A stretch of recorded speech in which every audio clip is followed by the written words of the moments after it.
I've seen you in person play as a professional on NFL Network, and the whole Tebow Time conversation with you, Tim, where it would be darn near 56 minutes of struggle. And the last 4 minutes, I'm serious, man. I've seen it. It was real. I saw it on a Thursday night against the Jets, where Tebow Time hit, and it looked like a different player. Did you feel something different? Because it was real to me, and I'm wondering how real it was to you that it's Tebow Time in the NFL. Rick, I've seen it. Sometimes I just wish I could have been better in the first three quarters. Like,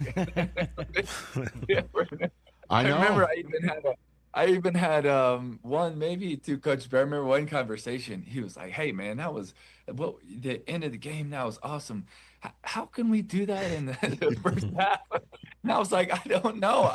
It's not that it's a lack of effort or focus. I don't know. It's the more you get into the game and the rivalry and the heat of it, or those moments, I don't know. I just always have loved it. What doesn't matter the sport or the age of it.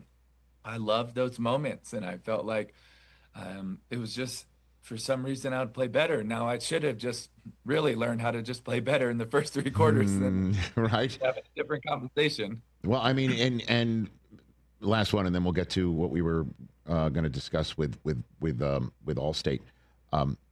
The first ever NFL playoff game with the new overtime rules, where a touchdown wins it, field goal doesn't, but a touchdown does. Jim Nantz on CBS was barely halfway through describing what the new overtime rules were when you hit Demaryius Thomas to beat the Steelers. What was that moment like for you, from overtime conversation to huddle to snap, play call, all of that, if you don't mind walking me through that, Tim? Yeah, it was surreal, the celebration. But one of the fascinating things, Rich, about that play is we had been in that formation. Goodness, remember off the top of my head, on first down, maybe 20 something times in the game, and getting ready for the overtime. We had been running a lot of zone read, because their ends were so gifted that why would we not just read them instead of block them when they're somewhat unblockable? I mean, especially a James Harrison. So we were like, let's just read them. So we had run that quite a few times in the game. And so we were on the sidelines, and we had that pass concept we ended up using, but we had never done it out of that formation. And I think we had only ever done it out of under center as a play action. So Coach McCoy, we were sitting down, we think, what can we do this off of the gun? So we literally, although we've done that play action and we've done the route concept, we've never done it all together. And so that was a first time we had ever done that in overtime. And when I walk up to the line and we're calling the protection, I'm like, there's no way. Like, are they really playing zero right now? And honestly, it's because of the run, and they wanted both of those safeties to be able to come in and fill and gap contain. And so I'm just like, no way. And so I get the snap and the play action. I'm thinking, is this safety not going to get back? And they didn't. So now you see both of them that are dropping down, and Demaryius gets behind him and throw it, and then Demaryius does the rest and the stiff arm and running down the sideline.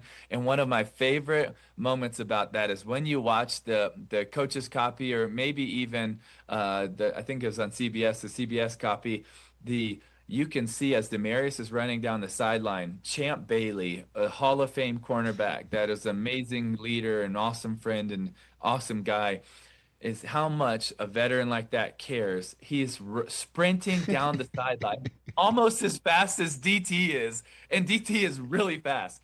And that just shows like the relationships and that brotherhood on that team, that you have one of the best players at his position ever, maybe, in Champ, cares that much that he is on the sideline and he is sprinting full speed right beside DT. And it's just one of my favorite things to show the belief and the family and the friendship that team really had. What was the moment like when you saw Elway after that, Tim?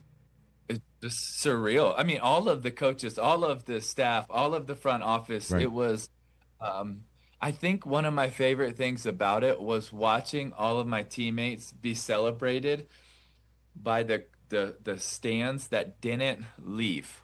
Like they stayed there for like what felt like forever. They just stayed and people stayed and celebrated, and it's just such a special moment. It really was, and it's a moment that I just think was really special in the way that it was celebrated by so many. And I wish I could keep celebrating it with DT, and you'll miss it a lot. Well said. Well put, Tim. Hey, you made it all the way to the end. Thanks for that. Check us out every single day streaming live on Disney Plus and the ESPN app 12 to 3 Eastern.